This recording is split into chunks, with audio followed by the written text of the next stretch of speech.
everybody. Welcome to Tadaima, a Terrace House Podcast, your weekly companion to your favorite show on Netflix. I'm Robert Scarpanito, and I'm joined here by Daily Wilhelm.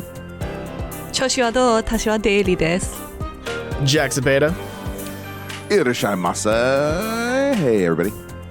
And Colin Sparling. Hi, I live and die by coffee. That's all I am is coffee. I'm made of coffee. You know, the human body is 70% coffee. Certainly mine is. I think you'd be dead. Yeah, I'm assuming that you're beans. probably on your second coffee by now, right, Colin? At least at my first. I'm doing my first. Yikes. Already. That's gross.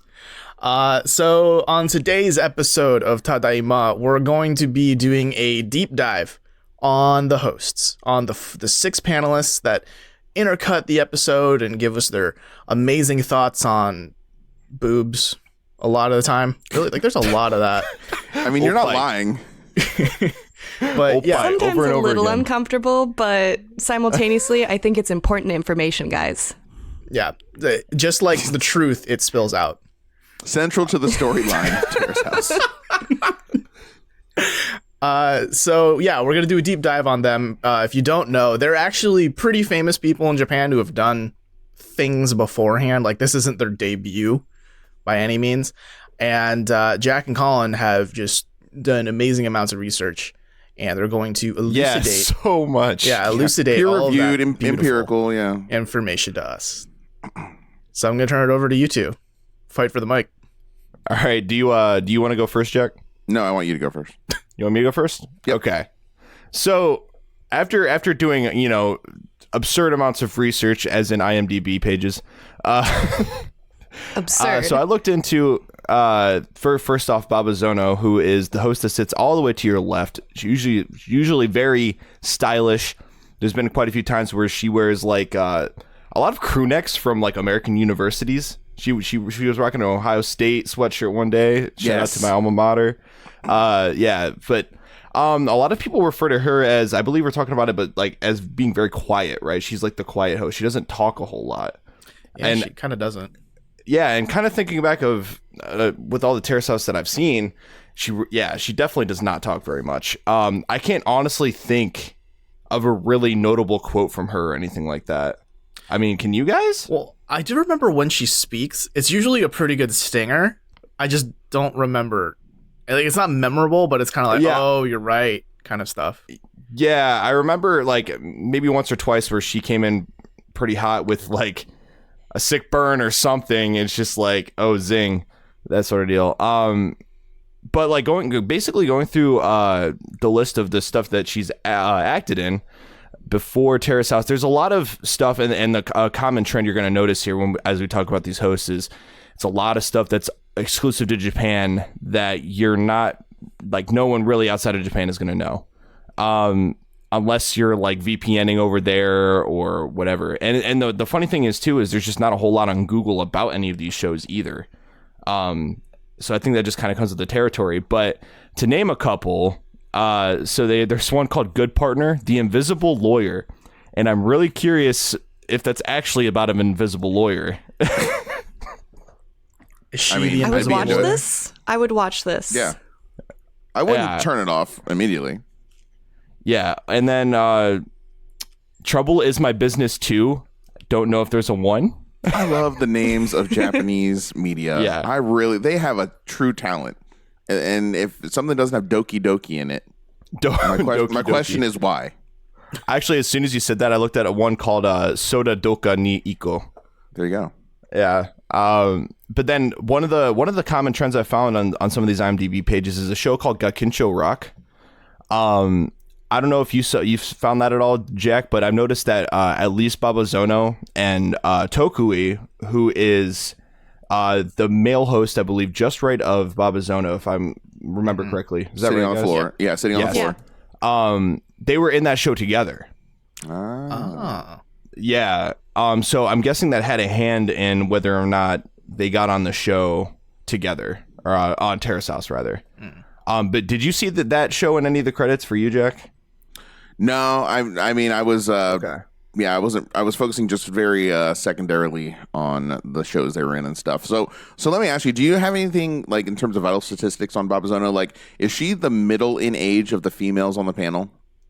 That's just how I perceive her in my head, but I don't know if that's true or not. She definitely like looks a little bit younger than a couple of the people on there. I would say saying like middle aged of the group is a pretty fair statement. Though I can't sit there and be like, yeah, she has, this is a Babazono moment. You know, I just think she's very kind of measured and rational and reasoned in her responses and in her analysis of what's going on. And she's not very outspoken, but she adds a lot. Her laughter and her smile kind of add a lot to the comedy. Like, I feel like when she's laughing and smiling, like I'm laughing and I'm smiling too. Yeah. Yeah. You know, she definitely like outwardly enjoys herself, and that definitely adds to it. There's something to be said about that.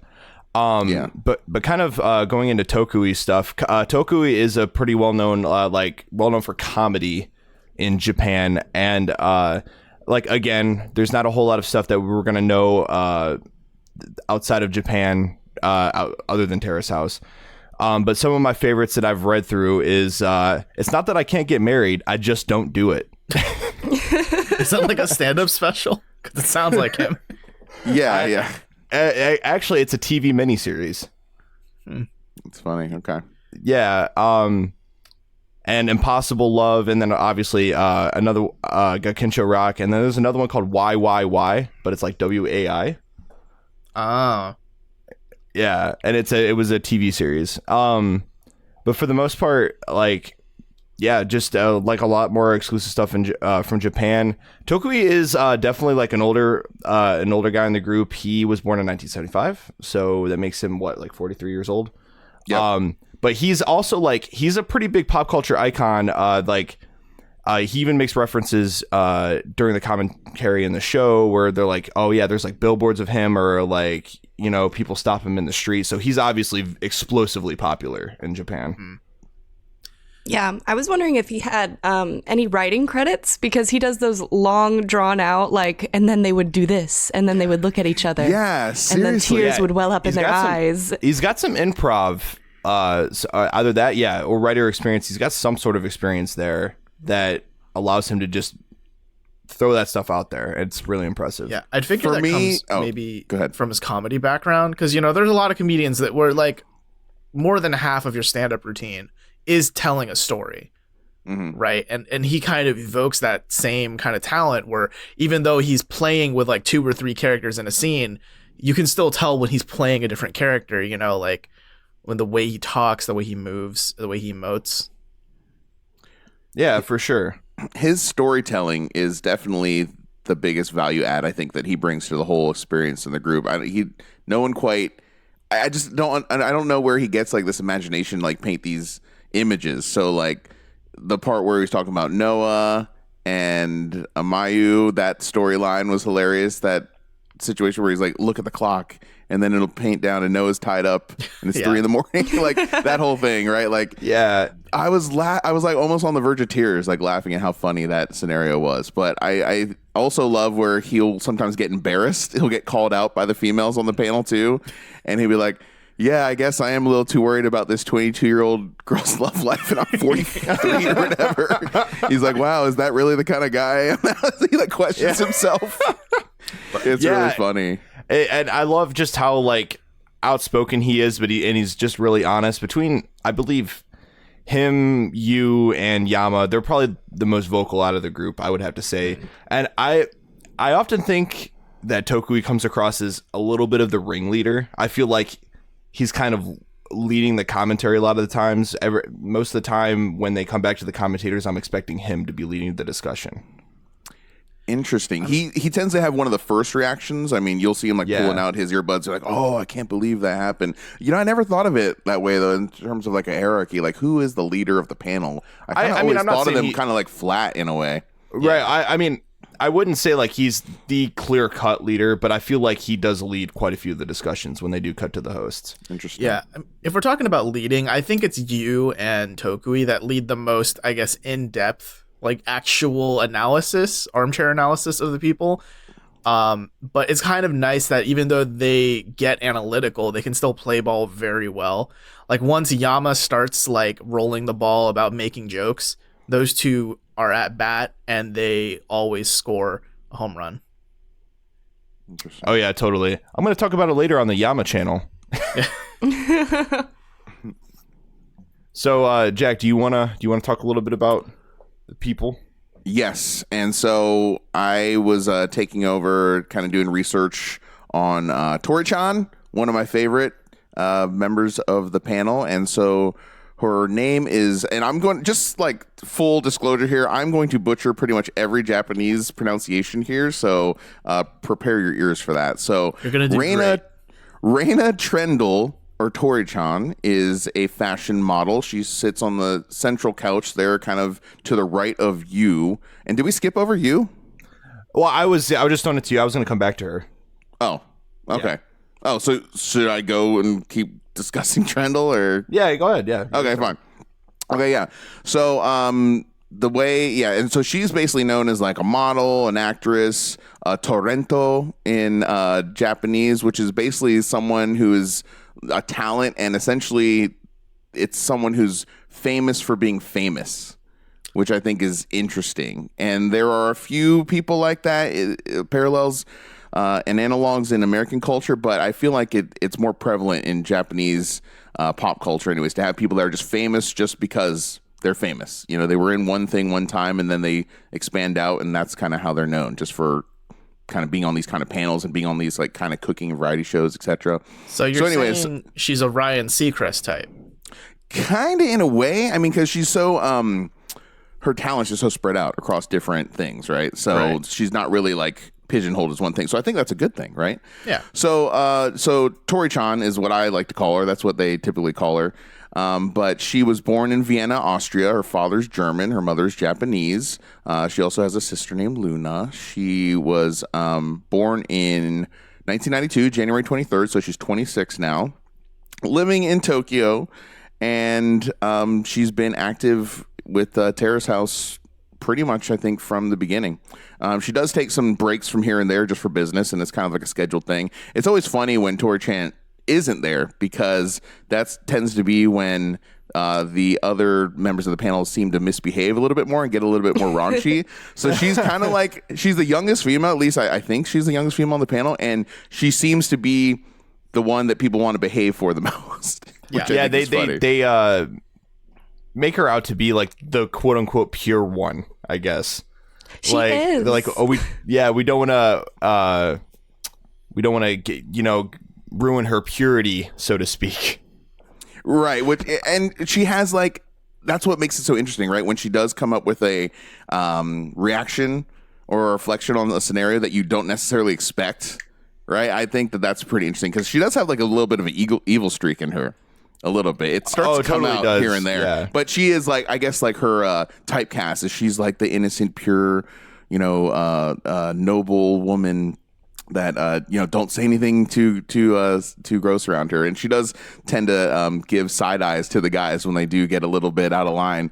But again, like I said, she has that little bit of an evil streak in her, and it's always interesting when that comes out. So she's one of my favorite people on the panel, actually. Yeah, and I believe one of us posted in our chat some while ago, but she was actually in a movie not that long ago, right? It was like some zombie movie or something. Yeah, right? She does like mainly horror movies.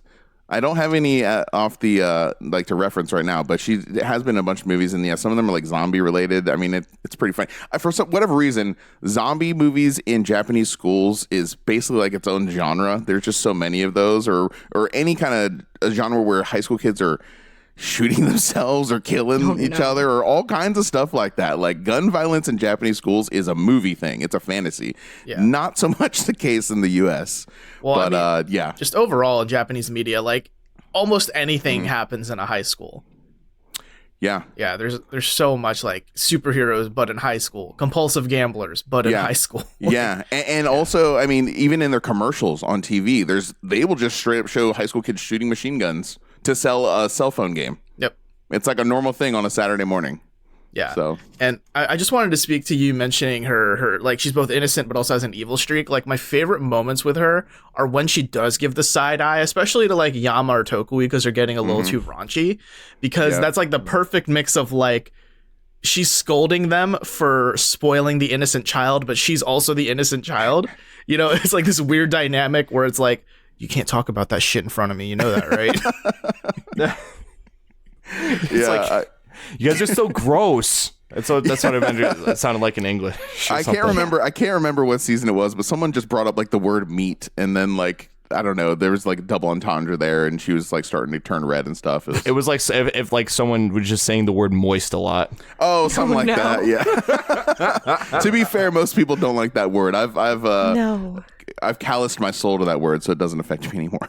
I think I said it one time at work, and someone's like, "Yeah, every time someone says that word, I just think of cake."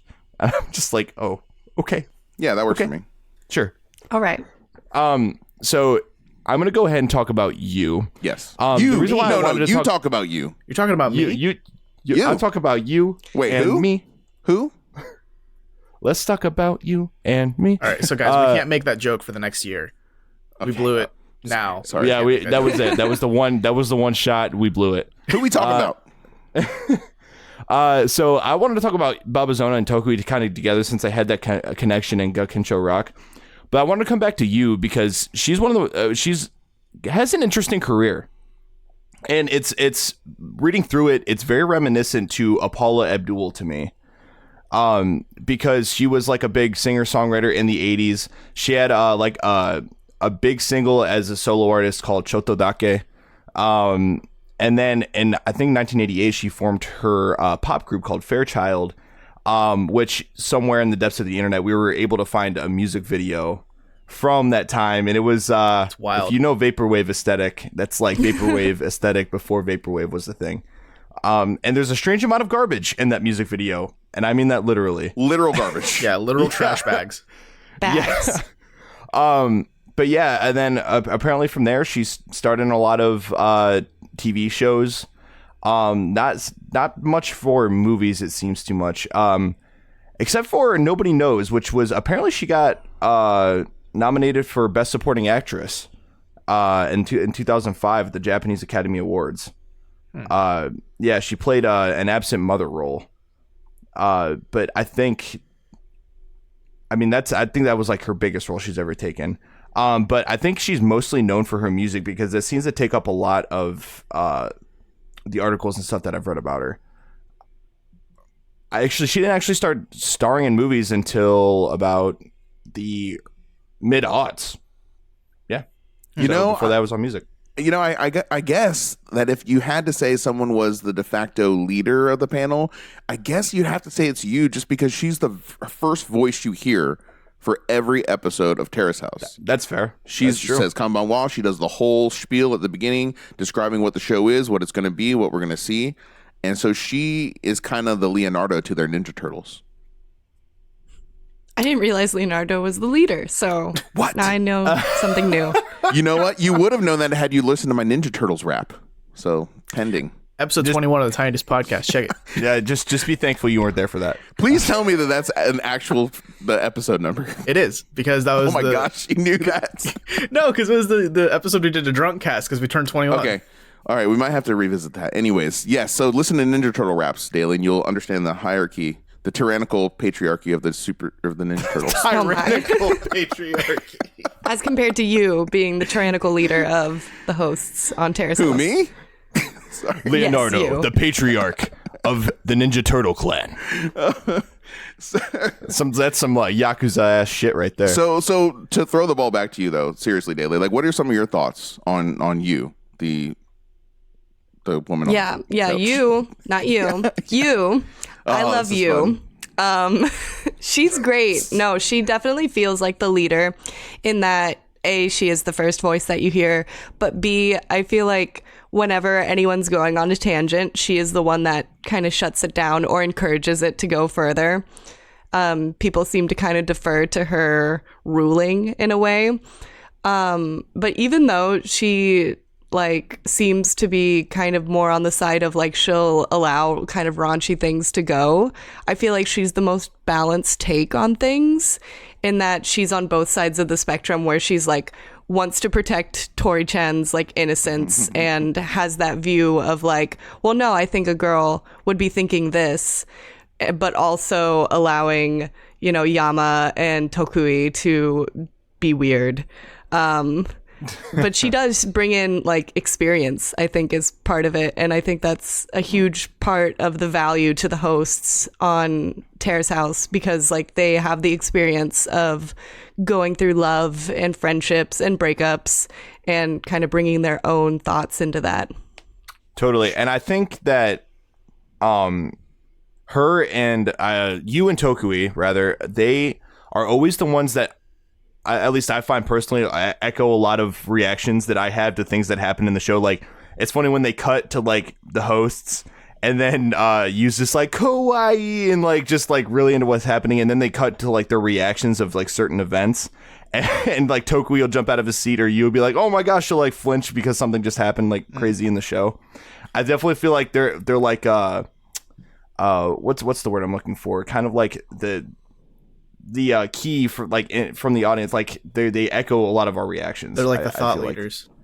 Yeah, that's a good way to put it. To me, Yu is definitely the funniest of all of the females. She definitely is not scared to get raunchy, especially when we're talking about soba sticks and just having fun and laughing. Like, she's hilarious to me. She doesn't care anymore. Like you said, she brings a ton of life experience to her commentary, and she has kids, and she's kind of been there, done that, and she's kind of over it. And so I really appreciate that. And I also just love her sense of humor too. So I really value, kind of her take on things. Probably the most of all the females, I think. Yeah, and one thing that I just find really interesting is, I mean, like, because this show has, for the most part, been very, very heterosexual, right? It's very like male-female get together.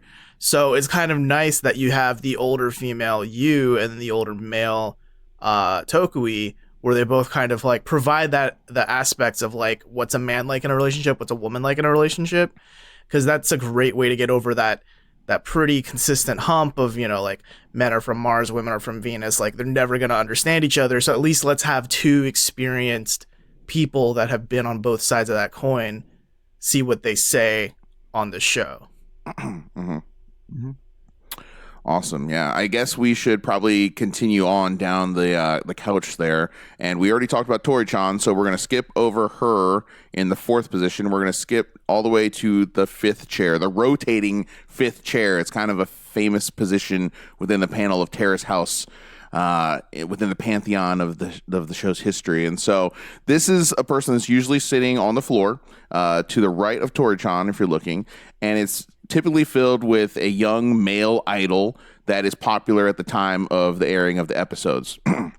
And so, again, this is someone who doesn't generally talk very much. They're kind of more the quieter seat, if I'm recollecting correctly. And so where I have information is basically from Boys and the Girls Next Door all the way up to Opening New Doors. So this has been occupied by about 4 different idols. For episodes 26 through 98 of Boys and Girls Next Door, it was occupied by Harumi Tosaka. And then for episodes 1 through 18 of Boys and Girls in the City, it was occupied by Yumu Mochizuki. Gems here. And then, doing great. Yeah, hey man, give me credit here. And then for episodes 19 through 46, Kentaro, my boy, Kentaro was probably, if I had to rank them, my favorite of the fifth chair people. Kentaro was the bomb. I thought he just brought the most to it. He seemed the less timid, the less shy, and had the best takes. And so for Aloha State, he continued on for episodes 1 through 36. Kentaro, that boy. And then now we're on with episodes 1 through the present here of Opening New Doors. The fifth position is Shono Hayama.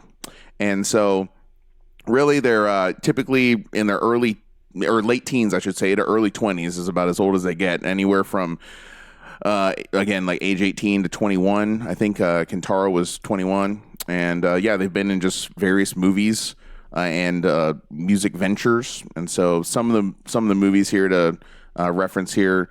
Harumi Tosaka was a vocalist for the dance group J-Soul Brothers from Exile Tribe, and he is a singer and actor. And so Mochizuki is known for Solomon's Perjury in 2015, and here's another one. Here we go. Kamisama no Wadachi in 2018.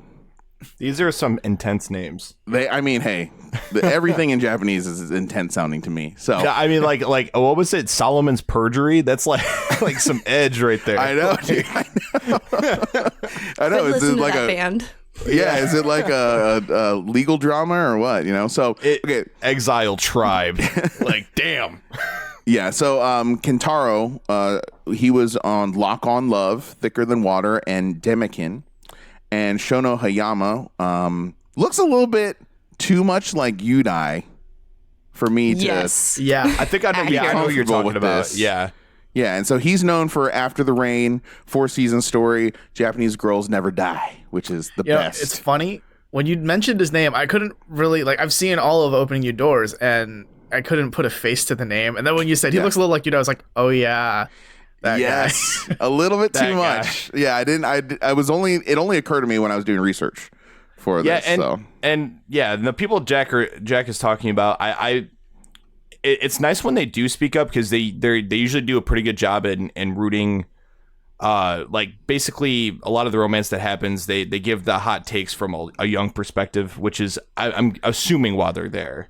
So that's always interesting, because sometimes you have situations where like Tokui and you, right, they have like this very like long and drawn out like explanation for why so and so thing happened, and then the younger guy's just like, nah, it's because of this.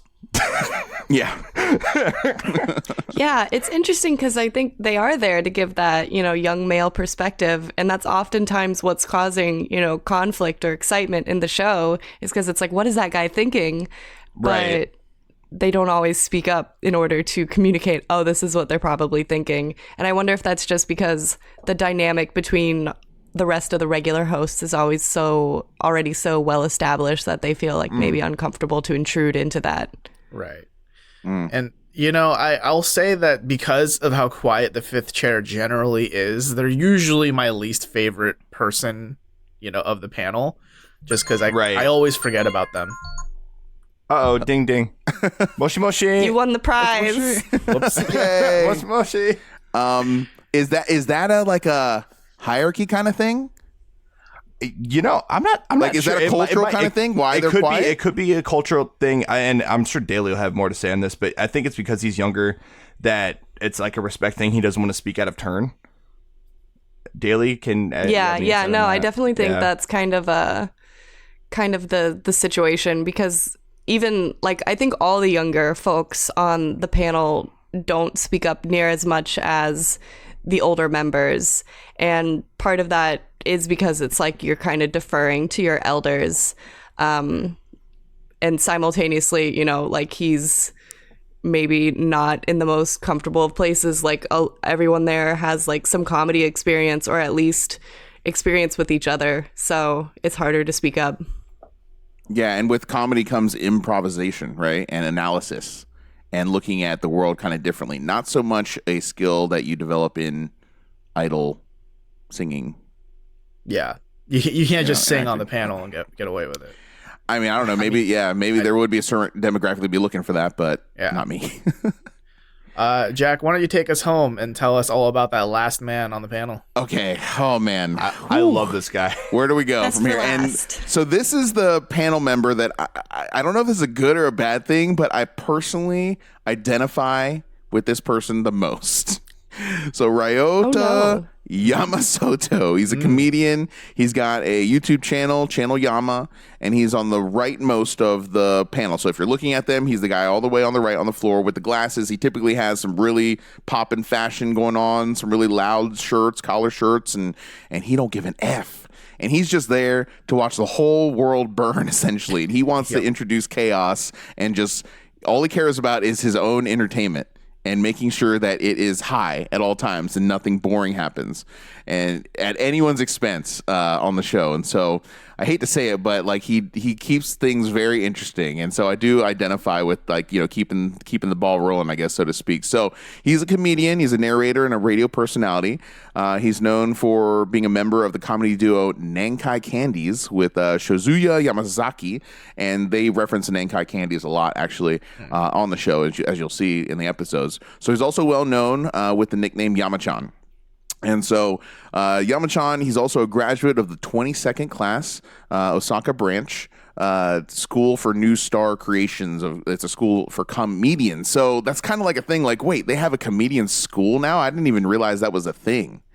Apparently, like I thought you just kind of like grew up like with a messed up life and then became a comedian. I didn't know, like, you know what I mean? Like with a lot of pain and heartbreak and like you're just a tortured soul. And so you just have comedy as your defense mechanism and then you turn it into a career. You had to be Jewish to be a comedian. Hey, but, got him. Hey, some people think things. So, no, I mean, so I get that though, right? Because like, I mean, yeah, sure, having a fucked up life really does help with comedy, but you need to be able to tell a story well, right? There's still a lot of skills that go into being a comedian. Yeah, totally. I mean, no doubt. It just was interesting to me. I was like, wait, they have comedian schools. Okay. I mean, they have a school for everything. I just feel like maybe this is a stereotype, but when I tend to think about Japanese culture, I just tend to think of them as highly educated. So, of course, why would they not have a school for everything? Right? Why would they not have a course for that? There's acting schools. There's a lot of people go to. There's like acting schools are really popular here. I would say that's kind of the equivalent or the closest thing, rather. Yeah. The last bullet point fact I had on Yama-chan is that he's known as an avid idol lover and supporter. He's often appeared as the MC of AKB48's program. So that's a Japanese idol group, and he's like kind of high on them. So like I said, though, he is kind of the Joker of the panel where he just wants to introduce chaos at all turns. And he keeps things interesting, and he definitely adds a ton, maybe the most, to the comedy relief on the entire panel for me. Anyways, I just really identify with him. So, Daly, you said, "Oh no," when I said that. Can you extrapolate on that? Because he does want to watch the world burn. He's there for the drama, which I'll admit, sometimes I'm there for. But if there's something like happy, like with a very clear resolution happening, he's like, I want them off the show. I want them off the show. He's like, yeah, they're boring. Just get them off the show. Why are they there? I'll be honest though, I love it because that's unfortunately kind of the reality of reality TV, right? Is that like, I mean, I guess Daily, you don't know this because you haven't seen Boys and Girls in the City, but there's a time where a couple is like a couple and they're just still on the show for a long time. And I got so bored. Because they're like, and it wasn't a good relationship either. Well, that too. But I mean, it was just boring. Like, there was no drama to it. It's just kind of like, well, I guess they're happy, I guess. Cool. Well, they're happy, I guess. Yeah. What was interesting about that relationship was that it was really weird. It was kind of like that movie Cube. I don't know if you guys ever seen that horror movie, but it's kind of like when they became a couple in the house, then this like algorithm opened up this secret locked door in the house and they both go into it and they just live in that room now that no one knew existed. Doesn't that sound weird, Daly? I see your face right now. But. I feel like I'm being punked right now. No, I'm dead serious, right, guys? Like, is this something that really happens? Like they become a couple. Now, now there's a couple. Like there's just a room Zelda that no one told us about for the rest of the series, and that's where they go and have their sexy time. Yeah, I guess so. I mean, this is a wholesome show. They don't sex, right? What's a sex? I mean, episode 1, you're like, they bang. Come on, that Robert. I know from Opening New Doors, they do. So look forward to that, Daly. Yeah, I guess. But I on the subject of Yama, he definitely has the hot takes. He's almost always playing devil's advocate, and I mean, what he always says some crazy ass like out there shit a lot of the times. I mean, one of the best quotes for me is just basically when again Tori Chon is gone on business as she is wont to do, and they start getting really raunchy. And like it even becomes too much. And Yama-chan is like one of the primary drivers of the raunchy discussion and discourse. And even it gets a little bit too raw for him. So he just proceeds to scream, Tori-chan, like help us, Tori-chan, we're losing it. And like when I think of him, I just think of him screaming, Tori-chan. Yeah. And he's also really great at playing with Tokui. Like, I think of the scene, this is especially recent in Opening New Doors with Shohei calling the church, and just the exchange between Tokui and Yama. Just like, yeah, hi, I'd like to reserve a church. Yeah, I don't care. Yeah, we don't care. Nobody cares. It's a public domain. We don't have a package for this. Yeah, well, literally another part that I was almost down to tears, laughing so hard. Yeah, like Yama so has some of the best parts, and while he can maybe be seen as like a negative downer, I think that he adds like a good voice to the show that the others don't. Like, he's definitely a unique person. Like, I don't think Terrace House would be the same if he were replaced by someone else. I couldn't imagine the show without him. Yeah. He's one of those pillars, right? Fifth chair, come and go, okay, fair enough. But I think Yama-chan absolutely is one of the staples on the show that if he was gone, I don't know where my interest level would be. So yeah, I agree totally with what you said. Yeah, for sure. And I think there's something to be said too. Like, I think for the most part, the producers of Terrace House have done a hell of a job, like, balancing out this cast of hosts for this show. You know what I mean? I feel like it's just really well balanced. Like, you basically get generally most of the perspectives you would want out of a commentary. You know what I mean? You get the devil's advocate, you get the guy that's riffing on it, you get the Babazono who's giving the hot takes every once in a great while, adds a stinger on there, and then you get the pure one, and then I mean, you just get so many awesome perspectives from it that I think it really adds to a lot of dimension to the show. Yeah. Babazono, for me, I didn't get a chance to talk about this when we were bringing her up originally, but she kind of serves as like a platform for which Tokui exacts like weird comedic interactions with. Like, she's like the straight man and Tokui's like the goofball, and he's like punching her or jabbing her and seeing her react to him together. So I think they work really well together as a duo.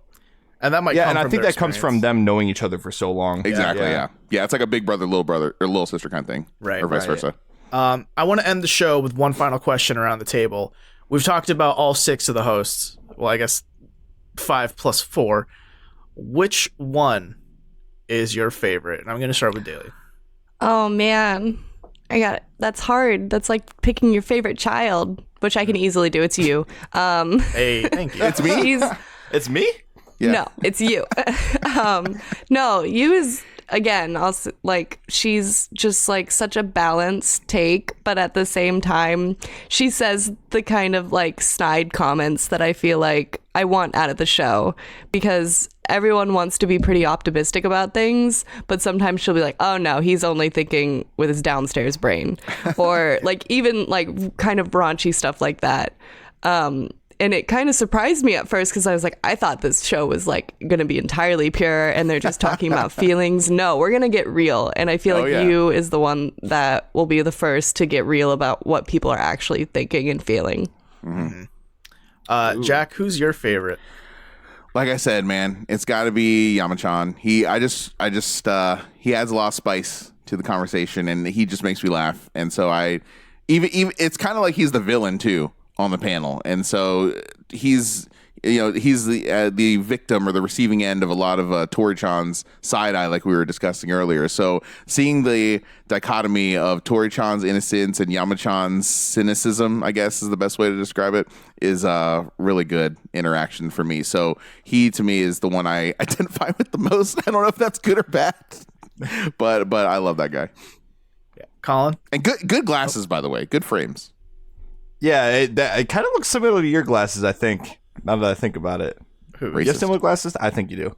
Anyway, my favorite is probably Tokui, because I think a lot like you, he is kind of balanced. He's not afraid to talk about what's happening emotionally in the show, right? He's like, yeah, this is just like my summers of youth and blah, blah, blah. And then he reminisces his own past and is very nostalgic. But at the same time, he's not afraid to like crack a lot of jokes, and then like one minute he could be talking about being all serious about feelings, and the next minute he's talking all about boobs. Yep, like he all just gets about ridiculous. boobs. Yeah, oppai. But yeah, I just think that he's just really fun on the show, and he does a lot of awesome improv parts, especially with like Yama and you. Yeah. My favorite is all of them. No, I'm kidding. I mean, I do like all of them. It's like, boo. Boo this man. But actually, I really like the dynamic that Tori-chan brings to the show. Because, I mean, she doesn't really say many things that are like, oh, that's memorable. That's a good zing, right?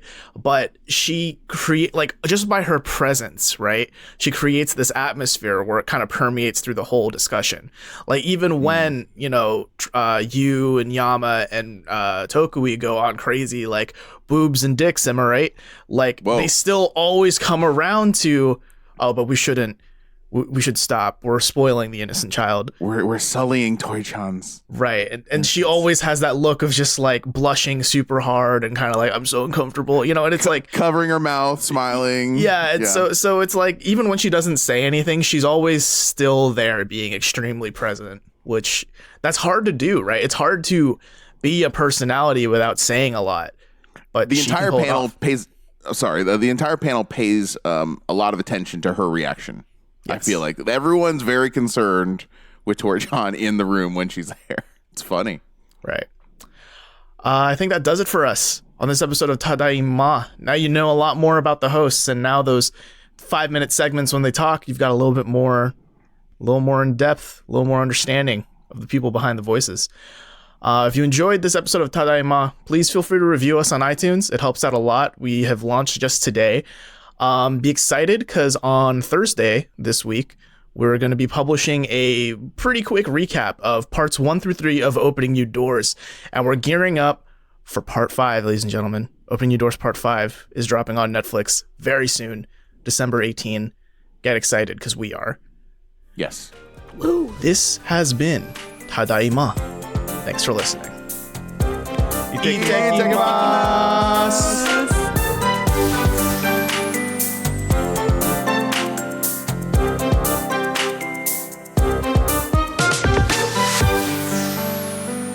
You can email us at questions@terracehousepodcast.com, follow us on Instagram at Tadaimagram, on Twitter at TadaimaPod, and check us out on Facebook and YouTube at Tadaima, a Terrace House podcast.